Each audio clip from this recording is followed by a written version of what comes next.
깊이 가는 경제 콘텐츠 3프로TV 오늘 아침 라이브 5월 22일 수요일 순서 시작하겠습니다. 반갑습니다. 정프로입니다. 지금 이제 공매도 재개 카드를 지금 금감원에서도 조금씩 만지작 하고 있는 것 같고요. 여기에 대해서는 여전히 개인 투자자들의 좀 반발 심리가 좀 커 있는 것 같습니다. 과연 이 결정 어떻게 될지, 또 선진국 지수 편입을 위해서는 뭐 필수라고도 하는데 이 선진국 지수 편입이 목표인지 아니면 우리 증시가 좀 더 건강하게 제 기능들을 다 사용하게 되는 게 목표인지 뭐 그런 것도 한번 잘 따져봐야 될 때인 것 같기도 하고요. 자, 오늘 5월 22일 수요일 순서 잠깐 소개해드리고 바로 시작하도록 하겠습니다. 권순우 팀장의 뉴스 3이 먼저 준비가 돼 있고요. 박병창 이사님 오늘 시장 이야기 함께 해주십니다. 그리고 오늘은요. 프리즘 투자자문의 홍춘욱 대표가 함께 해주실 예정인데요. 최근의 시장에 관한 진단, 또 전체 유동성, 큰 매크로 환경 같은 것들 아마 좀 짚어주실 것 같고요. 여기에 맞는 구체적인 투자 전략도 함께 한번 이야기 나눠보도록 하겠습니다. 자, 그럼 먼저 뉴스들을 한번 정리를 해보는 시간 갖도록 하죠. 권순우 취재팀장 어서 오십시오. 예, 안녕하세요. 3프로TV 권순우. 머리가 왜 하늘로 치솟아. 오늘은 올라야죠. 좀 오늘은 좀 올라야죠. 오늘은 올라야죠. 예, 어쩔 수 없었습니다. 미국 지수는 또 상승했습니다. 미국 지수 상승했잖아요. 오늘은 올라야죠. 그러니까 국내 뉴스 보면은 뭐 맨날 물가 상승에 뭐 이런 얘기 하다가 미국 네. 증시는 보면은 이렇게 뭐 증시가 또 3대 지수가 다 올랐습니다. 네. 다우존스 같은 경우는 0.17% 상승했고요. 나스닥 종합은 0.22%, S&P 500은 0.25% 상승을 했습니다. 나스닥 지수와 S&P 500 지수는 종가 기준으로 역대 최고치를 경신을 했습니다. 네. 아무래도 엔비디아 실적 발표 앞두고서 AI 쪽에 기대가 좀 많이 커지고 있고요. 그러면서 나스닥 지수는 2거래일 연속 최고치를 경신을 했습니다. 이전에 한번 잠깐 말씀드린 적이 있었는데 마이크로소프트가 인공지능이 탑재된 새로운 PC를 선보였습니다. 네. 그러니까 인공지능 PC에 근데 좀 눈여겨봐야 되는 회사는 퀄컴이 아니었나 싶어요. 퀄컴. 예. 칩을 거기서 이제 받는 거죠? 예. 반도체를 퀄컴 걸 쓰는데 퀄컴이 주로 지금 강조하고 있는 게 하이브리드 AI예요. 네. 하이브리드 AI는 온디바이스 AI와 데이터 센터 AI를 이제 섞어서 가는 그런 구조거든요. 네. 그러니까 지연성이 좀 부족하고 즉각적인 응답이 필요하거나 아니면 개인정보의 뭐 보안이 좀 중요한 그런 데이터 처리 같은 경우는 온디바이스에서 하고 초거대 모델을 좀 활용해야 되는 방식은 좀 이제 데이터 센터 쪽에서 하고 네. 이런 식으로 해가지고 이걸 조정하는 그런 방식인데요. 우리나라에서는 갤럭시 S24 지난번에 말씀드렸던 거 퀄컴의 스냅드래곤이 들어가 있는데 이번에 그 마이크로소프트에서도 요거를 했습니다. 그러면서 모든 애저의 AI 이용자들은 GPT-4o를 이용할 수 있게 됐다. 사티아 나달레가 좀 얘기를 했습니다. 네. 그 S24, 그 울트라 뭐 이런 거 이제 쓰시는 분들 예. 그 만족도가 꽤 괜찮더라고요. 저는 저거 사용하겠나 싶었는데 그 서클 투 서치 예. 뭐 이런 거랑 뭐 사용하시는 분들 얘기 들어보니까 괜찮다고. 뭐 배경 지우기 뭐 이런 것도 네, 잘 그래서 되고. 생각보다 온 디바이스의 가능성이 없지는 않다. 예. 이런 생각이 좀 들었습니다, 저도. 그리고 저는 뭐 국내에서 많이 저평가돼 있다는 생각이 좀 들긴 하는데요.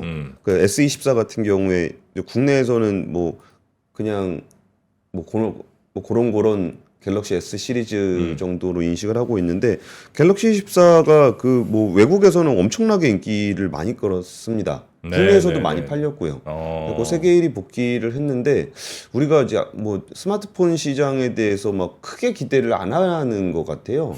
근데 온디바이스 이것도 관심을 많이 받았었고 네. 그 판매량으로 따져도 S23보다 훨씬 많이 팔렸거든요. 근데 그러니까 삼성전자가 이게 좀 문제인데 반도체 부분이 크다 보니까 나머지 부분들도 뭐 어제 나온 보도 중에는 TV 시장 글로벌 1위 뭐 이것도 벌써 수십 년째 이어오고 있고 네네. 스마트폰도 뭐 1등 아니면 2등 이 정도 수준에서 계속 왔다 갔다 하고 티가 안 있는데 나는구나. 반도체에 묻혀서 별로 티가 좀 안 나는 것 네. 같아요. 그래서 삼성전자야말로 약간 인적 분할 같은 거 하면 좀 어떤가 하는 생각이 좀 듭니다. 근데 이게 꼭 네. 왜 분할을 꼭 해야 되는지 그건 잘 모르겠어요. 그러니까, 왜 분할을 해야 되냐? 그러니까 이거를 기업 가치를 네. 오롯이 평가를 잘 못 받는다는 문제가 좀 있거든요. 그렇죠, 그렇죠. 근데 그게 제가 뭐 자주 말씀드리는 거지만 그 우산장수, 집신장수 있잖아요. 네. 뭐 비 오면은 이제 뭐 집신장수가 걱정하고 뭐 날이 맑으면 우산장수가 걱정한다.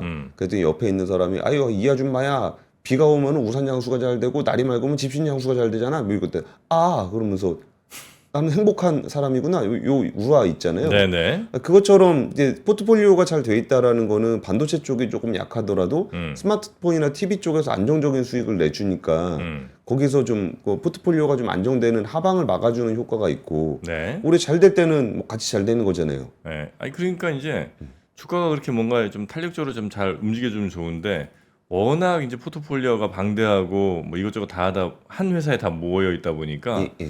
오히려 좀 가야 될 시점에도 못 가고 그리고 걱정 많은 어머니 스타일. 그래서 난 제대로 인정을 혹시 가치를 못 받는 건 아닌가. 하는 그러니까 생각이 우리나라가 주로 좀 그래요. 그러니까 네. 퓨어 주식들, 그러니까 좀 산업군이 하나로 돼 있는 회사들에 훨씬 더 관심을 많이 가지세요. 투자자들도 그쪽으로 투자를 많이 하고 아무래도 분석하기가 좀 수월하고 주가가 좀 탄력적으로 움직이다 보니까 그러니까 소외되면은 그냥 다 같이 소외됐다가 관심 받으면 퓨어 주식들이 많이 올라요. 그래서 그런 성격들은 좀 있는 것 같습니다. 네, 여튼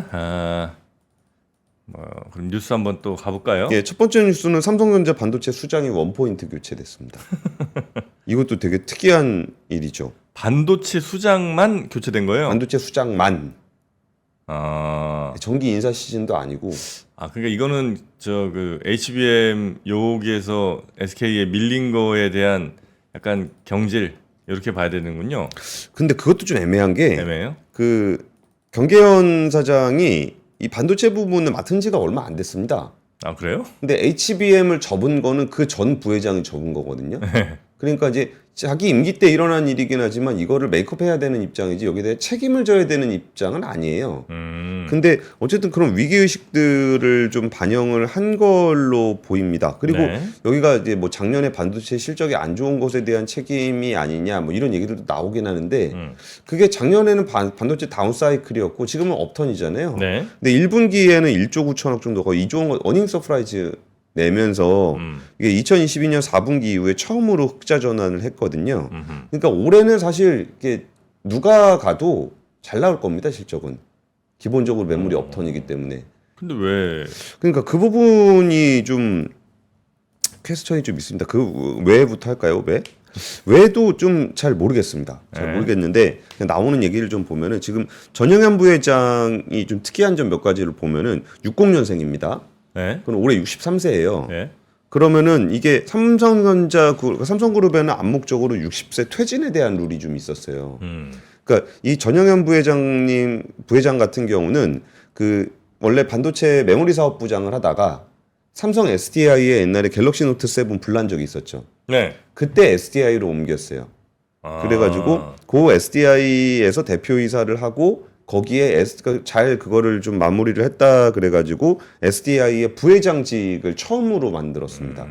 그리고서 이사회 의장으로 하고서 지금은 이제 뭐더라 미래사업단장인가 그거 하고 있었는데 이 얘기는 뭐냐면은 이분은 어쩌면 최고 경영진으로서의 커리어는 끝났다라고 평가를 좀 받던 분이에요.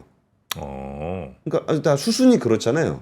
60세 룰도 있었고 거기 대표이사까지 하고 대표이사 부회장까지 하고 거기에 이사회 의장까지 했으니까 그러면 이제 경영자로서는 이제 다 갔는데 다 했는데 그러니까 잘 못하고 잘하고의 문제가 아니라 잘 해서 갈 수 있는 커리어까지 다 하고 끝났다라는 생각을 하고 있었는데 이게 지금 경계현 사장 같은 경우는 63년생이거든요.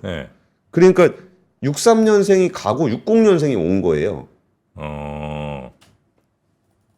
뭐예요, 그럼 이유가? 그래가지고 요거를 평가를 좀 이렇게 평가라는 건 우리가 뭐 인사권자의 의견을 알 수는 없으니까 주변에서 들리는 얘기를 들어보면은 삼성전자가 차라리 과거의 방식으로 좀 회귀한 거 아닌가라는. 과거의 방식? 예. 뭐예요? 그러니까 이게 그 전영현 부회장 같은 경우는 이게 뭐 원칙주의, 그러니까 뭐 대외적인 표현으로는 원칙주의 뭐 이런 부분들이 좀 있다고 합니다. 그 얘기는 뭐냐면 안 되는 건 안 돼 이런 스타일. 안 되는 건 안 돼. 예, 근데 경계현 사장님 같은 경우는 약간 좀 덕장 스타일. 네. 그러니까 우리가 지금 세상이 변하고 막 그랬으면은 우리 세대가 좀 더 창의적이고 직원들과 소통하고 우리가 함께 만들어가야 되고 뭐 이런 느낌이거든요. 네. 근데 최근에 뭐 삼성전자 임원들 주 6일 근무제 한다는 얘기 좀 들으셨죠? 어떤 거요? 삼성전자 임원들 주 6일 근무제 도입. 아 그래요? 예, 예. 그러니까- 토요일도 이래. 예, 토요일도 일하고 막 그런 것들이 좀 얘기가 나오고 그리고 이제 노조 관련한 얘기들이 좀 나와요. 노조? 예, 그러니까 삼성전자가 지금 노조가 한 2만 8천 명이 좀 넘었다는 거예요. 예.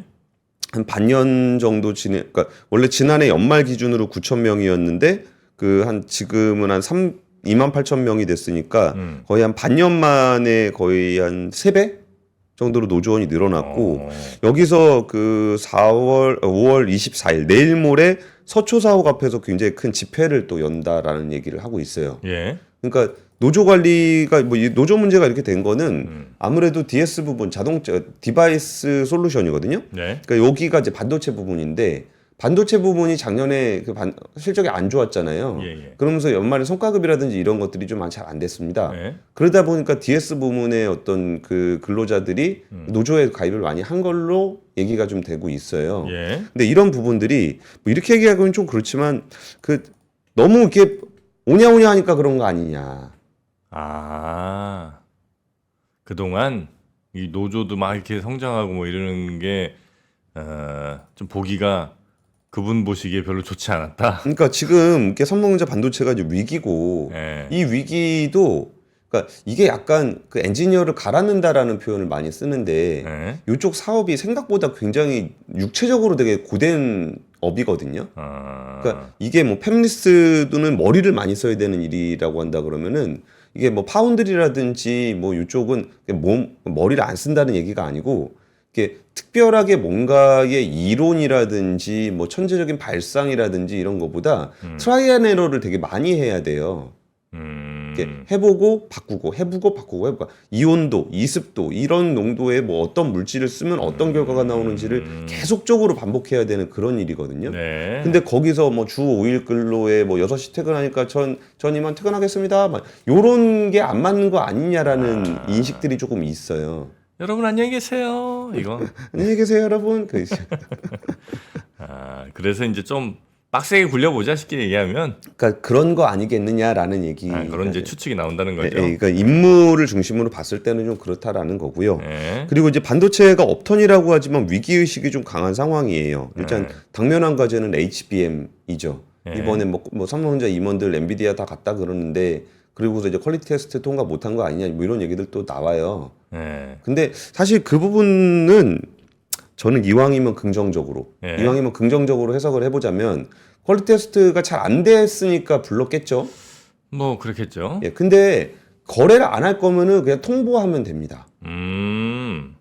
됐어, 니네는 안 되겠다. 예, 그래도 뭐 이런 탈락하셨습니다라고 네. 보내면 되는 거죠. 근데 그게 아니고 이건 이렇게 좀 됐는데 이게 이렇게 되면 될 것 같은데요. 이렇게 이제 얘기를 한 거 아니겠느냐? 예. 그럼 그 문제는 결국 안 됐다라는 것에도 방점이 있겠지만 네. 계속적으로 관계를 그리고 엔비디아가 네. 삼성전자를 안 받아줄 상황은 아니에요. 그래요. 그러니까 SK하이닉스의 독점 구조로 가져가 있는 구조는 그 전에 HBM 수요가 굉장히 좀 적을 때 그럴 때 그냥 파트너십을 맺어서 이렇게 단독으로 가고 있었던 건데 지금 AI 데이터 센터 수요가 엄청나게 커지고 있기 때문에 네. 여기에 SK하이닉스도 이미 풀캡하잖아요. 그러니까 생산할 수 있는 것만큼 다 생산하고 있잖아요. 거기다가 이제 독점 밴드를 가져가는 것보다 멀티 밴드로 가져가는 게 엔비디아 쪽에서도 유리해요. 그러니까 오히려 삼성전자 열심히 가르쳐가지고 이거 좀 빨리 성능을 높여줘야 되는 퀄리티를 맞춰줘야 되는 상황입니다. 엔비디아도. 네. 그리고 지난해 시장 점유율 보면은 SK하이닉스가 53%, 삼성전자가 38%거든요. 네. 그러니까 여기서 HBM 어떻게 들어가는지도 굉장히 중요하고요. 그리고 이거 상반기 중에는 퀄리티 테스트를 그러니까 품질 검증을 통과를 해야 여기서 좀 제품量산 들어가면서 엔비디아 수요를 좀 맞출 수 있을 것으로 좀 얘기가 나오고 있습니다. 네. 또 하나는 이제 마하원이라는 AI 가속기 이거는 AI 반도체를 직접 만드는 거거든요. 이거 네이버하고 공동 개발하고 있는 프로젝트인데 이게 삼성전자 참 얄미운 게 네이버랑 같이 한다는 얘기 끝까지 안 하더라고요. 그러니까 원래 이런 반도체 컨셉은 네이버에서 제공한 거거든요. 네. 그러니까 네이버가 자기네 그 하이퍼크로바 X 만들고 거기 서비스 운영하고 데이터 센터 운영해 보니까 이런 게 필요한데 AI 반도체가 이런 거가 필요한데 엔비디아 걸로는 한계가 있다. 그러니까 이런 거를 한번 만들어 보자 그래가지고 뭐 인텔에도 제안을 해보고 삼성전자에도 제안을 해봤는데 삼성전자랑 하기로 한 거예요. 네. 근데 물론 거기서 뭐 인력이라든지 뭐 자원이라든지 이런 거는 삼성전자에서 많이 투입을 하게 되죠. 근데 여기에 이제 그 마하원 관련한 프로젝트도 저는 이거 좀 기대가 좀 됩니다. 마하원. 예. 그러니까 잘 될 것 같아서 기대를 하는 것보다 네. 컨셉에 대해서 좀 기대를 많이 해요. 아, 그래요. 어떤 컨셉이냐면은 뒤에 세 번째 뉴스로 이제 전력기기 관련한 얘기를 좀 드릴 건데 그 전력기기가 지금 엄청나게 주가가 많이 올라간 게 AI 데이터 센터에 대한 기대감들이 좀 있거든요. 전기 엄청 먹는다는 거잖아요. 엄청 많이 쓴다라는 네. 거죠. 그러면은 AI 데이터 센터가 우리가 그러니까 진짜로 대중화가 되면은 우리가 생각했던 것보다 더 많이 쓸 겁니다, 전기를. 진짜 많이 써요. 그래요. 예. 그리고 데이터 센터는 두 가지가 있는데 네. 하나는 데이터 센터가 그 처리하는데 전력을 한 절반 쓰고 네. 나머지 절반은 온도 낮추는데 또 이렇게 써야 됩니다. 네. 그러면 거기서 서비스 비용이 엄청나게 높아져요. 예. 그리고 안 그래도 엔비디아 GPU 자체도 엄청나게 비싼데 네. 이 부분들을 과연 우리가 그 인공지능을 대중적으로 쓸 수 있을 것인가 라는 것에 대해서 좀 과연 정말 그 정도 에너지를 우리가 만들 수 있다고? 아니 그러니까 만들 수 있다고가 1번. 그렇게 만들어서 써도 괜찮은 거야? 라는 게 2번. 뭐 지구가 힘들다는데 뭐 그럴 수 있는가에 대한 게 있을 때 여기에 컨셉이 그 AI 데이터를 학습시키는 데는 어쩔 수 없지만 네. 학습이 완료된 그 초거대 모델을 압축을 시켜서 그 압축을 잘 연산해 낼 수 있는 최적의 반도체를 만들겠다라는 프로젝트가 마하원이거든요. 네. 그러면은 이제 HBM이 아니라 LPDDR, 그러니까 스마트폰에 들어가는 저전력 반도체로 할 수 있다는 거예요. 네. 근데 되기만 한다면 그러니까 기대를 한다라는 거는 네. 될 거다라는 강한 기대도 있지만 네. 됐으면 좋겠다라는 기대도 좀 있는 거예요. 우리가 그렇게 많은 에너지를 쓰면서 지속 가능성을 갖는다는 게 저는 너무 무섭거든요. 요즘에 뭐 원자재 얘기하면은 뭐 올리브, 뭐 오렌지, 뭐 마늘, 양파, 사과, 네. 뭐 이게 뭐 맨날 하는 얘기가 그 기후 위기잖아요. 네. 근데 우리가 그냥 이렇게 살아도 되는가? 라는 거, 말이 좀 길었습니다. 그 마하원도 하나의 과제고요. 네. 근데 이건 이제 그냥 드는 생각이긴 합니다만 예를 들어서 우리가 컴퓨터 인터넷 쓰면서 이제 서버에서 전기 많이 쓸 거 아니에요. 예. 근데 그러면서 또 한편으로는 줄어든 게 예전에 우편물 막 만들어 갖고 엄청 서로 보내고 뭐 이럴 때 썼던 전기 내지 수많은 또 자원들이 있을 텐데 예. 그게 이메일 같은 걸로 되면서 그게 급격히 낮아졌을 거 아닙니까? 그러니까 AI를 통해서 막 뭐 그림 생성하고 이렇게 하는데 전기 많이 쓰는데 그거를 또 사람들이 디자이너가 회사 나와서 불 켜놓고 막 손으로 그려갖고 쓰는 그 전기와 예. AI가 뭐 한 5초 동안 만들어내는 그 5초 동안 써내는 그 전기와 이렇게 자원을 비교를 해보면 과연 AI가 좀 추가로 지금보다 추가로 어마어마하게 많이 쓸 건가 아니면 지금 사용하는 상당수의 전기를 이만큼 가져가서 쓰되 대신 기존의 전기를 좀 덜 쓰진 않을까를 비교해 본다면 어쩌면 크게 더 늘어나진 않는 거 옮겨가긴 하지만 늘어나진 않는 거 아닌가는 생각을 또 정프로 해봤어요. 예. 그렇게 고맙습니다. 생각해 볼 수 있을 것 같습니다. 네. 근데 그렇게 하는 것보다 전기 진짜 많이 써요. 그래요? 그러니까 우리가 지금 뭐 이거를 수치적으로 제가 준비가 되어 있지는 않아서 네. 이거를 얼마나 전기를 많이 쓰는지를 말씀드리기는 좀 지금 타이밍은 아닌 것 같은데 네. 전기 진짜 많이 써요. 알겠습니다. 네.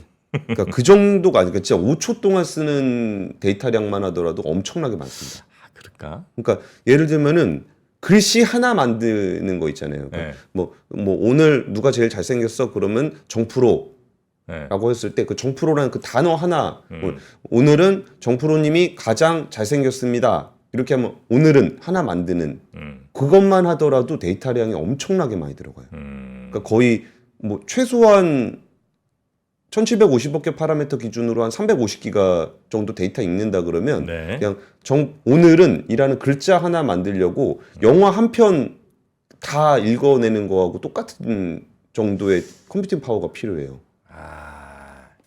자, 그럼 진짜 이 얘기는 길게 할 건 아니지만 예를 들어 얼마 전에 나온 소라에서 나온 그 동영상 한번 봐요. 네. 그 동영상을 예를 들어서 우리가 찍는다고 치면 카메라 감독부터 해갖고 전기 막 여기저기서 끌어와갖고 조명 때리고 어마어마하게 전기 쓸 거 아니에요. 예.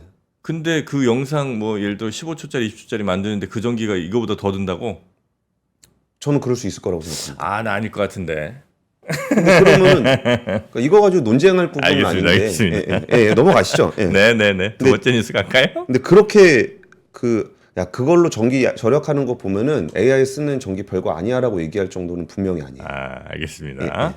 자, 일단 삼성전자의 반도체 수장이 전격 교체됐다는 소식 하나 첫 번째로 전해드렸고요. 너무 길어졌네요. 오늘. 네, 그러니까 두 번째 뉴스 빨리 가겠습니다. 빨리 넘어가겠습니다. 네. 중국의 광산 기업들과 광물 시장 지배력이 오히려 확대되고 있다라는 얘기입니다. 그동안 이제 서방에서 많이 견제를 하고 있다라고 얘기는 하는데 오히려 훨씬 더 많은 지배력을 높이고 있다라고 이제 월스트리트 저널에서 보도를 했어요. 네. 그러니까 뭐 예를 들면은 중국산 리튬 채굴 비중, 채굴입니다. 채굴. 중국 기업이 해외에서 리튬을 채굴하는 비중이 얼마큼 되는가라고 봤을 때 지금 서방에 있는 국가들이 좀 중국 쟤네들 좀 너무 자원 시장에서 이걸 확대하는 거를 좀 막아야 돼 뭐 이런 얘기 하잖아요. 네. 근데 2018년에 14% 정도를 채굴하다가 올해는 35%로 늘어났다라는 거예요. 그리고 리튬을 정제를 하는 것도 그러면은 우리가 공급망 개선을 하기 위해서 뭐 호주라든지 뭐 다른 나라에서 우리나라에서 좀 리튬을 좀 정제하자 그런 것들에 대한 프로젝트들이 많이 이루어지고 있잖아요. 네. 그럼에도 불구하고 같은 기간 중국에서 이루어지는 리튬 정제 비중이 63%에서 70%로 증가를 했다라는 거예요. 그러면서도 이제 중국의 국영 기업인 찌진광업 같은 경우에 지금 리튬 생산량을 올해 리튬 생산량을 저점 대비 85배를 늘리고 내년에는 85배? 5배를 더 늘리겠다는 겁니다. 85%가 아니고 85배? 85배. 8.5%? 저점 대비로 해서. 네. 근데 그럼에도 불구하고 그러면은 막 우리가 그럼 서방 국가들이 지원을 하잖아요. 그러니까 우리 광산 기업들도 이런 거 좀 잘해보자라고 하고 있는데 뭐 대표적인 그 광산 기업이자 트레이딩 업체인 글렌코어 같은 경우에 프랑스 정부가 열심히 지원을 했는데 네. 뉴칼레도니아에서 니켈 공장을 그냥 폐쇄를 했어요. 그러니까 이거 이 돈 가지고는 나는 못한다. 그러니까 이런 일들이 반복되고 있고 뭐 캐나다 부총리 같은 경우도 이게 중국 기업들의 어떤 행보들이 캐나다와 동맹국들 기업을 몰아내려고 하는 것 같다. 네. 뭐 시장 점유율을 뭐 측정하려는 공급 과잉 공급이 이어지고 있다. 뭐 이런 얘기가 계속적으로 나오면서 여기 그러면은 이제 유럽이라든지 뭐 미국에서 거기다 관세 매기자 뭐 이런 얘기들 많이 하고 있잖아요. 근데 월스트리트 저널은 뭐라 그러고 있냐면은 그렇게 해서 관세 매기고 뭐 하는 정책들이 실질적으로 그럼 유럽이나 서방의 어떤 공급망들을 강화시켜주는 측면을 고민하는 게 아니라 어떻게 하면 우회해서 중국 물건 싸게 공급받을까를 고민하게 만들고 있다는 거예요. 이게 정말 딜레마적인 상황인 건데 뭔가 중국의 어떤 그 공급 과잉이라든지 저가 공세들을 그대로 방치를 하면은 이게 뭐 나머지 국가들에서 나타나고 있는 산업군들이 완전히 무너질 수가 있잖아요.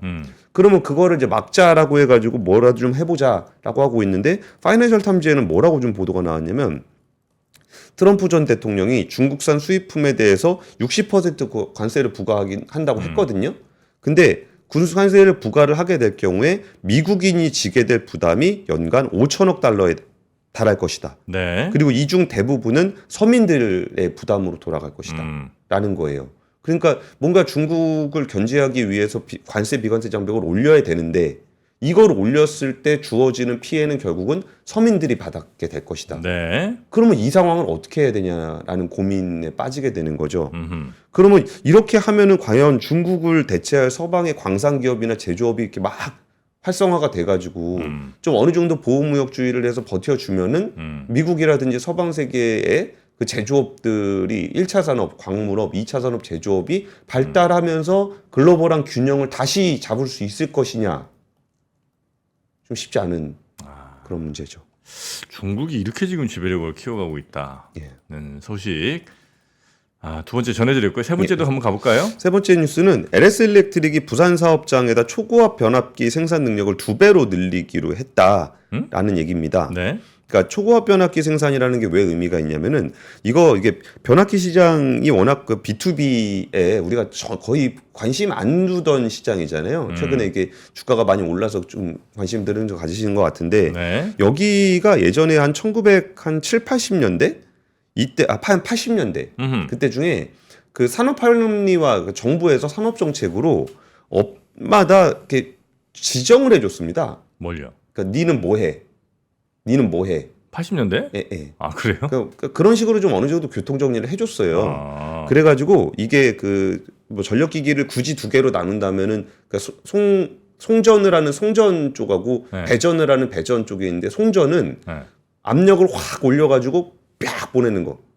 이게 고압. 그렇죠. 예, 이걸 받아가지고 나눠주는 거. 배전은 저압. 이렇게 돼 있는데 LS 일렉트릭 같은 경우는 여기서 고압을 안 하고 이제 배전 쪽 저압을 했습니다.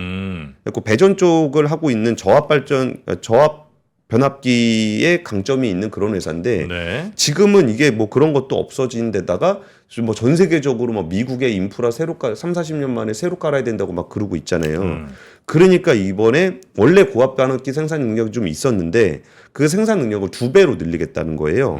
이게 왜 그러냐면은 이미 2026년까지 만들어야 될 주문을 다 받았어요. 네. 그러면서도 공장 가동률이 95%가 넘어가요. 그러니까 여기를 2배로 늘리겠다. 라고 하고 있는 겁니다. 그래서 이제 그동안 한 연간 2천억 원 규모의 초고압 변압기 생산 능력을 갖추고 있었는데 내년 9월까지 공장 증설을 완료하게 되면은 내년 10월부터는 연간 4천억 원 정도의 생산 능력이 늘어난다. 그러니까 기본적으로 여기에 만드는 뭐 수주 받은 거에 뭐 그 공장 가동률 대충 계산하면은 여기서만 봐도 그냥 매출 2배 된다. 네. 이런 얘기입니다. 그리고 거기에 미국의 풍력 태양광 하면서 재생에너지 되면은 중간중간에 막 새로 발전 설비들이 막 생기는 게 있잖아요. 여기에 인프라 필요한 게 하나 있고 그리고 기존에 있는 인프라들이 굉장히 미국의 노후화가 많이 돼 있습니다. 네. 그거 바꿔야 되는 게 있고 세 번째 AI 데이터 센터가 만들어지기 시작하면은 여기에 들어가는 전기 하려면 또 들어가야 돼요. 근데 AI 데이터 센터는 제가 보기엔 아직 시작도 안 했어요. 네. 여기 AI 데이터 센터 때문에 전력 그리드 새로 만들었다는 얘기 제가 거의 못 들었거든요. 그러니까 이렇게 많은 전력이 필요할 거다라는 얘기는 하고 있는데 네. 거기에 합당한 그리드를 만들었다는 얘기는 없어요. 그러면 우리가 AI 데이터 센터에 대한 기대감이 있다라고 얘기하는 그런 부분들이 아직 현실적으로 반영된 게 없다 그러면 앞으로도 이쪽 수요는 엄청나게 늘어날 거라는 거죠. 뭐 송전, 배전, 뭐 변전 뭐 이런 거. 예. 요런 기대로 이제 쭉 가다가 약간 우리 전에 조금 망가진 경우들이 몇 번 있잖아요. 뭐 예를 들면 뭐 2차 전지도 그렇지. 뭐 물론 이제 많이 오르긴 올랐습니다만 정말 이제 전기차는 시대의 흐름이고 예. 앞으로 전기차는 지금보다 얼마나 더 빨리 늘어날 거냐의 문제지. 사람들이 이제 전기차 아닌 다른 내연기관 차를 선택할 일이 이제 오겠느냐. 앞으로 전기차 시대인데 사람들이 뭐 내연기관 차를 왜 사겠어? 5년 뒤면 다 바뀔 텐데. 근데 그 예측들이 한 3년 전, 2년 전까지만 해도 너무나 일반적인 상식이었다가 예. 어느 순간 무너지지 않았습니까? 그래서 정권님 근데 그 부분은 네. 그 주식 전문가분들한테 얘기 나누시는 게 더 좋을 것 같아요. 그렇습니까? 왜 그러냐면은 네. 이게 제가 지금 말씀드리는 부분들은 이제 산업적으로 여기가 그 생산 능력이 2배가 늘어난다라는 것에 대한 뉴스의 의미를 좀 말씀을 드리는 거고 네. 전기차 시장 같은 경우도 그 여기 뭐 S&E 리서치나 이런 데 보면 올해 전기차 성장률이 수요 둔화로 인한 저성장이라고 하지만 거의 30% 가까이 늘어요. 그러니까 이게 주가적인 측면에서 올라왔다 내려왔다 하는 부분들은 제가 좀 잘 모르겠고 산업적으로는 네, 산업적으로는 지금 아까 이 산업 수요가 나타나는 부분들이 어디서 나타나고 있고 예. 여기에 대응하는 기업이 어떤 활동을 하고 있는지를 좀 전해드렸다라는 정도로 좀 네네네. 이해를 해주셨으면 좋겠어요. 그거는 저도 잘 모르겠어요. 알겠습니다. 주가 좀 많이 오른 거 아닌가? 이거는 저도 좀 보이긴 보이는데 네네네. 거기에 대해서는 제가 잘 모르겠습니다. 네, 특히 이제 미국 같은 데는 아마 고압 송전이 더 필요할 것 같기도 한 게 미국 이제 땅덩어리가 워낙 크다 보니까 멀리 이제 전기를 보내다 보면 이제 좀 새는 전기가 워낙 많잖아요. 그래서 이제 전압을 매우 높여 갖고 보내면 그만큼 새는 게 좀 적어지니까 그래서 아마 고압 송전으로 좀 보내고 거기서 또 이제 저압으로 변환해주고 요게 이제 굉장히 인프라 쪽으로 많이 깔릴 것 같기는 해서 예, 예. 근데 여기에 이제 우리나라 기업들이 굉장히 잘하고 있다는 거잖아요. 그렇죠. 예. 예. 다른 데도 잘하고 있는, 그러니까 우리나라가 뭐 특출나게 잘한다고 보기는 좀 어려운 부분도 있다고 생각하는데 네. 시장이 엄청나게 커지고 있는 상황에서 제조 능력을 갖춘 기업이 많지 않아요. 아 그렇습니까? 근데 갑자기 이 얘기하다가 옛날에 갑자기 뭐 오늘 투덜투덜 좀 해보면은 네. 예전에 제가 그 2차전지 얘기를 하셨으니까 그때 이제 그 중국의 어떤 공급 과잉 부분이라든지 투자 확대되는 부분들이 굉장히 좀 세게 올라와가지고 야 이거 이렇게 가게 되면은 배터리 가격에 대한 그 원자재 가격이나 배터리 가격에 대한 하방 압력이 좀 생길 것 같다고 그때는 주가 되게 좋았거든요. 네. 그래갖고 엄청 혼났었습니다. 아 혼났었어. 네. 항상 이래서 시대를 조금 더 앞서서 뭘 하려고 하다 보면 늘 부딪히게 됩니다. 그러나 그거 부딪힌다고 그거 쳐맞는다고 우리가 그걸 겁내서는 안 됩니다. 항상 그런 겁납니다. 경계의 목소리를 우리 권 기자님도 늘 내주시기 바라겠습니다.